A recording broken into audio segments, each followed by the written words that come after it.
नमस्कार. मी दादा सुकाने. माझ्या या चॅनलवरती आपले सर्वांचं स्वागत आहे. मित्रांनो, विषय असा आहे, या कलियुगामध्ये आई होणं फार अवघड आहे आणि ज्या पद्धतीत आई होते, त्याची एक दर्दभरी कहाणी सतीश जाधव यांनी ट्रिपमध्ये गेला असताना ते रेल्वेमध्ये सांगितलेल्या मित्रांना, ते कहाणी ऐकल्यानंतर तुमच्याही डोळ्यात पाणी येईल.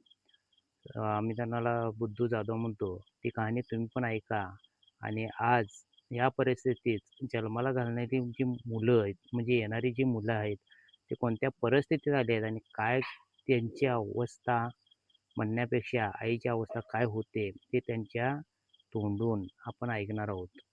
आणि असाच व्हिडिओ पाहण्यासाठी चॅनल सबस्क्राईब करून ठेवा, व्हिडिओला लाईक करत चला, पुढे शेअर करत चला आणि व्हिडिओ शेवटपर्यंत पहा.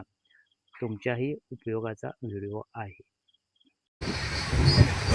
मला सांगा, आतापर्यंत आपल्या आई वडिलांना किती जणांनी मिठी मारलाय? सांगा.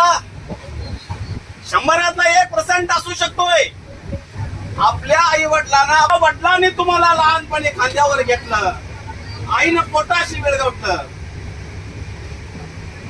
त्या बाबाला कधी तुम्ही म्हटलंय, ज्यानं 9 महिने 9 दिवस पोटात वाढवून तानाची हालापेष्टा केली आणि आम्हाला जग दावलं, ज्या आईनं आम्हाला 9 महिने 9 दिवस तानाची हालापेष्टा केली, आपल्याला पोटाला घातलं.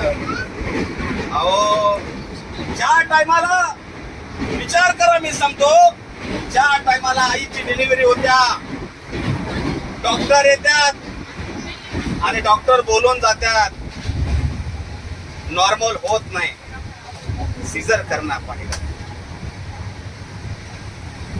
दादा, त्या आईचं मन काय वाचलं? कापून टाकतोय का नाही? एवढ्या ब्लेड पानानं आईचं पोट फाडून काढतोय. आणि हे पोट फाडून काढल्यानंतर तिला काय व्यथा वेदना दुःख झालं असतील?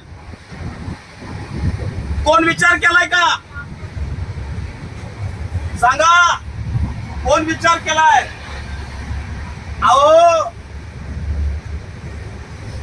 हे जे मांसाचा गोळा आहे ना, तो मांसाचा गोळा रक्ताने भरलेला आहे हो. आणि जेव्हा ब्लेड न फाडल्यानंतर आपण बाहेर येतोय आणि हे जग धावलं जातंय. परत डॉक्टर काय करतोय? परत ते टाका शोधतोय, आईचं पोट शोधतोय. तिला किती वेदना झाल्या असतील, तिला किती दुःख झालं असेल का हो? का माझं मूल, माझं पोट, माझा लेकराचा गोळा, माझा जन्मलेला एवढा एवढा गोळा, माझं मूल जेव्हा त्याला बघितलं जातंय आणि हे बघितलं जाताना तर ते शिवण्याला त्याचे ताणभोग हरवल्या जात्या. तिला वेदना सुद्धा सहन होत नाही. अरे माझं काय झालं नाही, मूल माझं कुठं आहे? माझं मूल कुठं आहे? आणि हे जेव्हा हे तिला मूल बघितलं जातंय, हॅलो,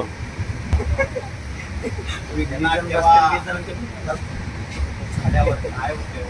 ऐकलं नाही काय ममता होती.